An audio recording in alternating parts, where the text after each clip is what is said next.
예레미야가 2장 말씀을 보시면 하나님의 진노의 날에 대해서 말씀해 주고 있습니다. 예레미야가 2장도 슬프다 이 말로 시작하고 있는 것을 볼 수가 있어요. 그리고 이 말씀도 보시면 하나님께서 진노하여서 벌어진 일들에 대해서 쭉 말씀해 주고 있습니다. 예루살렘에 대해서, 유다에 대해서 표현하기를 딸 시온이라고 표현하고 있습니다. 1절에 보시면 딸 시온이다, 아름다움 이렇게 표현하고 있습니다. 그런데 하나님께서 진노하시니까 이스라엘 그 아름다움을 어떻게 합니까? 하늘에서 땅에 던지셨다 그렇게 표현하죠.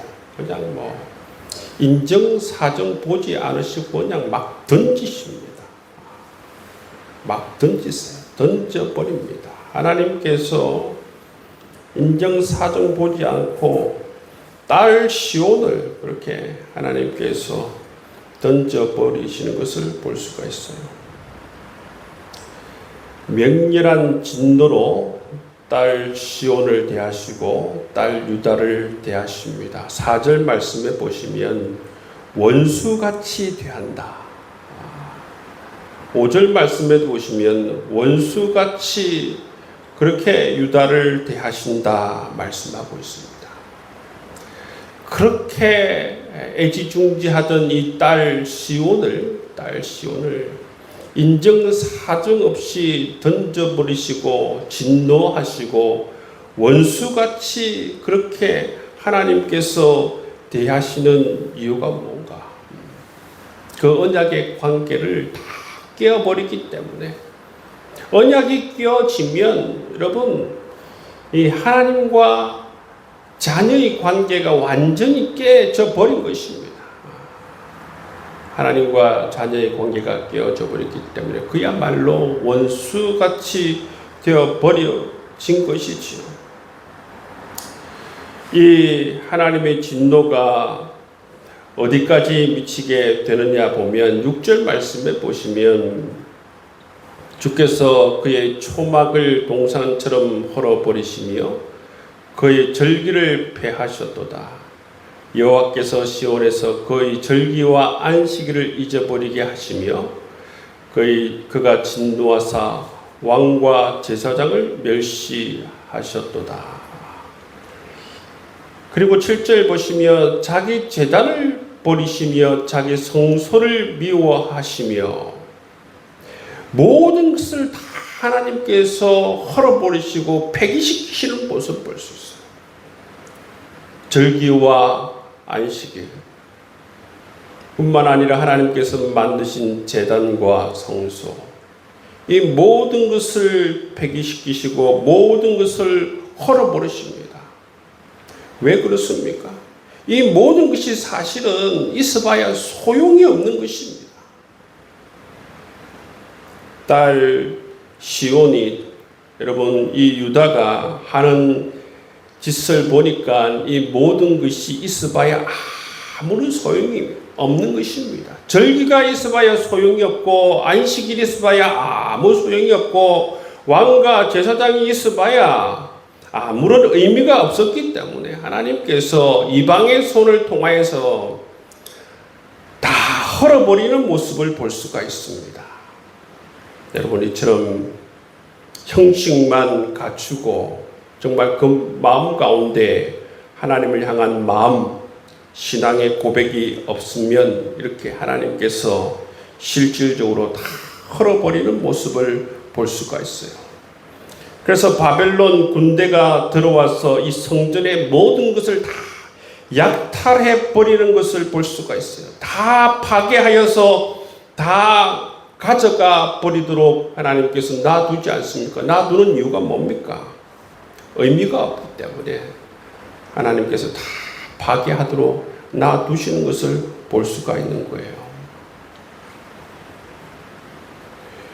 이처럼 하나님께서 제정하시고 만드신 모든 것, 이런 것이 의미가 없고 다 필요가 없다라고 하나님께서 생각하시기 때문에 이 모든 것을 다 헐어버리시고 다 폐지시키시는 그 하나님의 모습을 볼 수가 있어요. 이런 것을 보시면 하나님께서 얼마나 진노하시는지를 알 수가 있어요. 이스라엘에 여러분 시내산에서 하나님께서 만드신 모든 제도를 하나님께서 다 여러분 폐지시키는 것과 마찬가지입니다. 모든 것을 다 하나님께서 없애버리시는 것입니다. 9절 말씀해 보시면 또 뭘 없애버리는가 하면 묵시를 받지 못한다라는 것입니다. 묵시가 뭡니까? 하나님 말씀을 받지 못한다는 거예요. 하나님께서 말씀도 주지 않습니다. 말씀도 주지 않아요. 여러분 선지자들 통하여서 하나님께서 말씀을 주시는데 말씀도 주시지 않습니다. 참 이거는 어떻게 보면 정말 저주에 가깝습니다. 여러분 하나님께서 말씀을 주시고 말씀을 통하여서 여러분 소망을 주시고 길잡이를 해 주셔야 되는데 말씀에 대한 어떤 길잡이를 주시지 않으면 정말 이들에게는 소망이 없는 것 아닙니까? 하나님께서 이만큼 여러분 진노하셨다. 모든 것을 다 여러분 파괴시키고 하나님께서 단절시켜 버리는 모습을 볼 수가 있는 것입니다. 예레미야서가 2장 말씀을 보시면 하나님께서 진노하시면 이처럼 철저하게 모든 것을 파괴시키는 모습을 볼 수가 있습니다. 하나님은 여러분 이 2장 말씀에서도 내 딸 시온아 그렇게 표현하고 있어요. 그렇죠?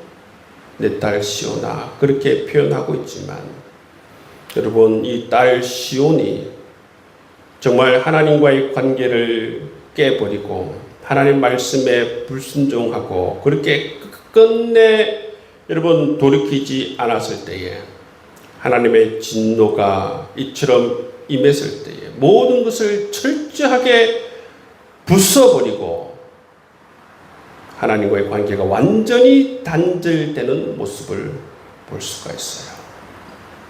여러분 우리 하나님의 진노가 이렇게 무서운 것을 볼 수가 있습니다.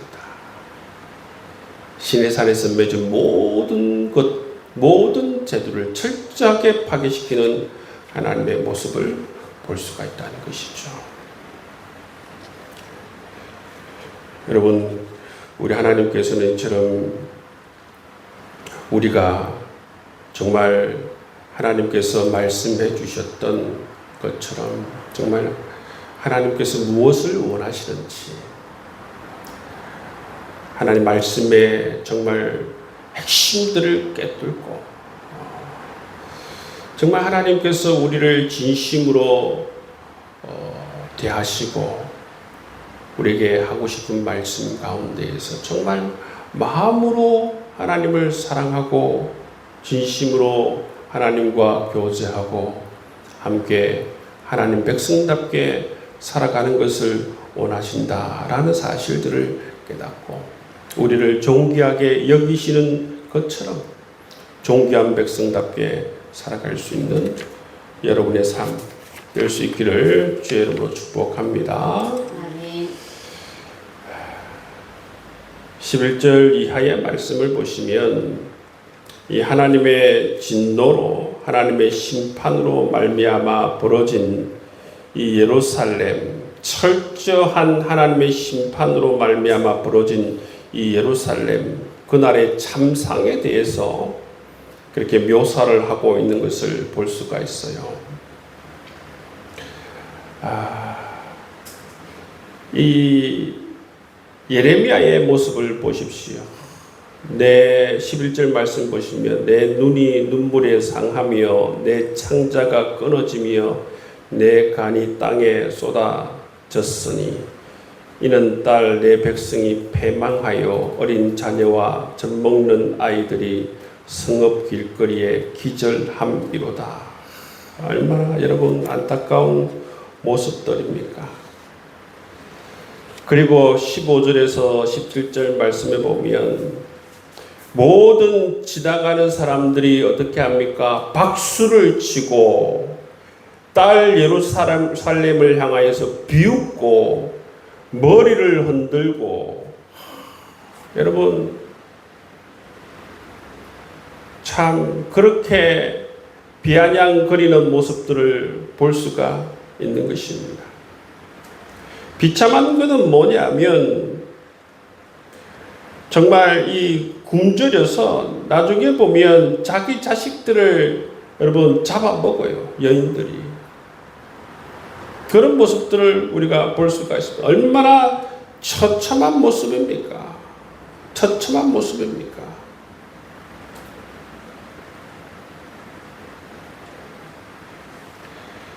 굶주림에 견디지 못한 사람들이 죽은 어린 아이들을 그렇게 먹는 모습들을 볼 수가 있다는 것이죠. 이것이 바로 그날 예루살렘에 임한 하나님의 심판, 예루살렘의 참상이 얼마나 여러분 심각했는지 참혹했는지를 우리에게 잘 보여주고 있는 대목입니다. 이 이유가 무엇인가에 대해서 하나를 밝히고 있는데 14절 말씀에 보면 그 이유가 하나 나와 있습니다. 내 선지자들이 내게 대하여 헛되고 어리석은 묵시를 보았으므로 내 죄악을 드러내어서 내가 사로잡힌 것을 돌이키지 못하여도다. 그들이 거짓 경고로 미혹하게 할 것만 보아도다. 거짓 선지자들의 미혹을 받았다는 것입니다. 크게 여러분 이 예레미야의 여러분 하나님 말씀에 대한 예언이 있었고 반대로 하나님과 같은 거짓 선지자의 예언이 있었습니다. 그죠? 크게 두 부류의 예언이 있었습니다. 그런데 거짓 선지자의 예언을 사람들이 따랐다는 것이죠. 절대로 예루살렘은 망하지 않는다. 절대로 망하지 않는다. 외부에서 군대가 침입해 온다고 하더라도 하나님께서 끝까지 지켜주실 것이다. 그러한 어떤 논리로 예루살렘은 망하지 않을 것이다. 근데 예레미야는 하나님 말씀을 전했잖아요. 너희 죄로 말미암아 망할 것이다. 바벨론의 포로로 잡혀갈 것이다. 70년 동안 포로 생활하게 될 것이다. 순순히 바벨론의 포로로 잡혀가라. 그렇게 하나님 말씀을 전했잖아요. 그러다가 돌로 맞고 그렇잖아요. 그죠? 그런데 이들은 끝내 거짓 선지자의 말을 듣고 순종하지 않았습니다. 그러다가 여러분 이처럼 하나님의 심판을 받아서 이렇게 예루살렘이 철저하게 여러분 파괴되어지는 모습을 보게 된 것이죠. 철저하게 파괴되어진 이 예루살렘을 향하여서 이 예레미야는 뭐라고 말하고 있습니까?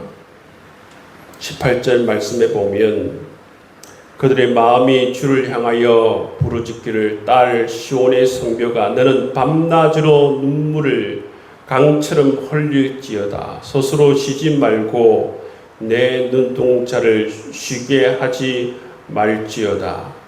초저녁에 일어나 부르짖을지어다. 내 마음을 주의 얼굴 앞에 물 쏟듯 할지어다. 갓길 어귀에서 주려 기진한 내 어린 자녀들의 생명을 위하여 주를 향하여 손을 들지어다 하였도다.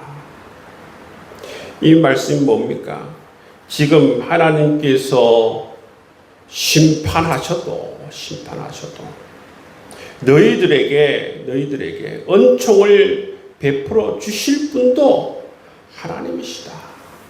문제를 해결해 주실 분도 하나님이시다. 너희들에게 용서를 해 주실 분도 하나님이시다. 예레미야는 그 말씀이에요. 오직 하나님 한 분밖에 없다. 하나님 앞에 나아가서 밤낮으로 부르짖어라. 하나님께서 그래도 너희들이 이러한 가운데에 하나님 앞에 나아가서 매를 맞아도 밤낮으로 나아가서 이런 가정 가운데에서 부르짖으면 하나님께서 용서해 주시고 은총을 베풀어 주실 것이다. 그렇게 예레미야가 권고해 주시고 권면해 주시는 모습을 볼 수가 있어요. 이 말씀이 맞죠? 여러분, 이런 심각한 참상 가운데에서 이런 정말 최대의 어려운 난국 가운데에서 최고 지혜로운 게 뭡니까?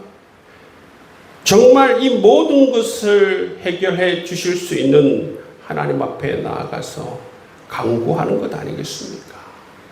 예레미야는 가장 좋은 길들을 지금 제시해 주고 있는 것입니다. 하나님 앞에 나아가서 부르짖으라. 밤낮으로 나아가서 너희 자녀들을 위해서 부르짖으라. 그러면 하나님께서 은총을 베풀어 주실 것이다.